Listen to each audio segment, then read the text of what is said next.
Captive State is an alien invasion story unlike anything you've ever seen. In a sea of franchises, reboots, and sequels, Captive State is an original creation, something that feels increasingly rare these days. It tells the story of a world in which aliens have taken over, subjugating humanity and installing their own controlling government. Now, a decade into their rule, most of humanity's fallen in line like so many Kent Brockmans, but there is a resistance movement on the rise, and they could light the powder keg that could spark a revolution. Now, to find out how the team at Focus Features brought this tense, thrilling sci-fi story to life, I caught up with director Rupert Wyatt and co-writer Erica Beeney at our Captive State party at South by Southwest. The Captive State party was everything a sci-fi fan could ask for, with killer tunes from a live DJ, custom cocktails designed specifically for the movie, epic photo ops, and so much more. It was easily a highlight of South by Southwest. The only thing better was getting to chat with Rupert and Erica about how they built the world of Captive State from the ground up. So, Captive State, it's a twist on the classic alien invasion genre. So I'm wondering, in your own words, can you tell me how you approached this genre and how you wanted to make it your own? Well, first of all, we wanted to do, I guess, something different from the typical,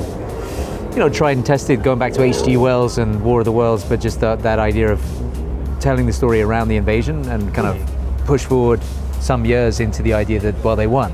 And what does that mean? That said, I didn't want to kind of explore sort of like some post-dystopian, post-apocalyptic future, but actually keep it a functioning society. Where Rupert and my interests really overlap is in taking forms of the classical genre, in this case sci-fi, and there's also sort of other elements, certainly of heist and some other things, and hopefully subverting them or twisting them, doing something different with them. So you ideally get the best of both worlds, where you get what's really fun about genre movies, but you also do something unexpected. I love telling stories about people who rage against the machine. I think there's something really interesting and inherently at the core of what it means to be human to do that. One of the things I love about Captive State is that it's not a sequel, it's not a reboot. So I'm wondering, why is telling original stories like this important to you, and what about Captive State in particular resonated with you as a filmmaker? I do think the opportunity to try and build a new world, build an original sort of sandbox, as it were, in terms of then telling a very personal human story is really exciting. And as a filmmaker,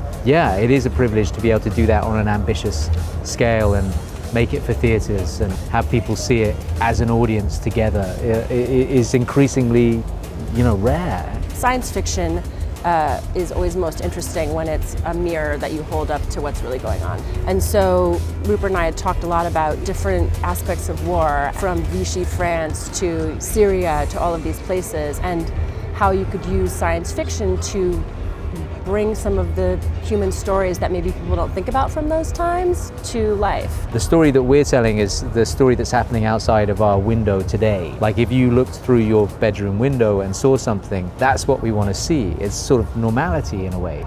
And then we started to insert the certain sort of differences in society of this near future. In the hopefully unlikely event that the Earth was invaded and we found ourselves in some sort of Captive State-esque situation, do you think that you would be a member of the resistance, or would you collaborate with the legislature?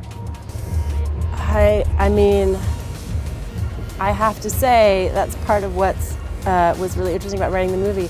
I wish I would be a part of the resistance, but I think, like, for the sake of my family, you know what I mean? I would totally, like, collaborate and, and use the excuse that I was protecting my children. The tagline of this film could and should be, I think, there's a hero in all of us, and that's sort of the question that we're asking of not only the characters in our movie, but the audience, which is what does it take to actually make that choice? And I don't mean in a kind of idealistic way, but in the real world, like if your family and their life is at stake, or your livelihood is at stake, what are you prepared to lose? And there you have it, folks. Remember to stay sharp, never trust the legislature, and always make sure that you have an escape plan for when we find out that we're not actually alone out there. But what do you think? What would you do if aliens invaded? Would you collaborate with the legislature, or would you join the resistance? Let's discuss. Thank you so much for watching. Be sure to like and share this video and tag your friends in the comments.